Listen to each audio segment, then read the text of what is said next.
عليكم ورحمة الله وبركاته. نحمده ونصلي على رسوله الكريم أما بعد.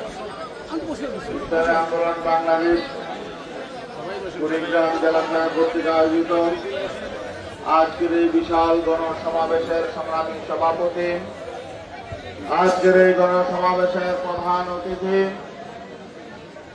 বাংলাদেশের ইসলামী তাহজিব ও তামাদ্দুন পুনর্জাগরণের অগ্রনায়ক, ইসলামী আন্দোলন বাংলাদেশের সংগ্রামী সিনিয়র নায়েবে আমির, জুলাই গণ অভ্যুত্থানের অন্যতম সিপাহসালার মুফতি সৈয়দ মোহাম্মদ ফয়জুল করিম শাহীকে চরমনাই, মঞ্চে উপস্থিত বিশেষ অতিথি, ইসলামী আন্দোলন বাংলাদেশের